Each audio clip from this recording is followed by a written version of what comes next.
Well, here's a little update on the front of my car. I got this fender straight.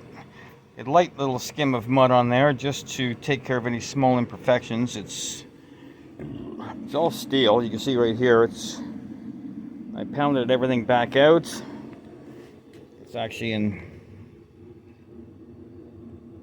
you can't really see much there, but it's a nice shape. There's the front coming back to shape. New filler panels down there. Bang this fender straight.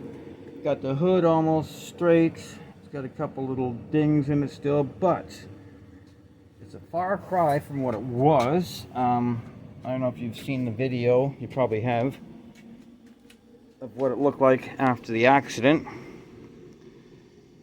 But it's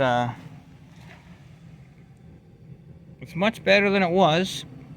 And I'm happy that I'm able to utilize all the original sheet metal from the car. I don't have to buy a new front end. It's nice to be able to keep the original GM material on there if you can. And so far, I've managed to do such. That's my old bumper down there, the one that came on the car. I had a new one on the car when it got hit. Now I've got another new one. It's in those boxes there. Anyways, just an update. Everything is coming along good.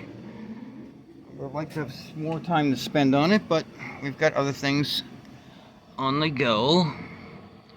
There it is. The quarter panel is still off the car. The piece I cut out, it's straight.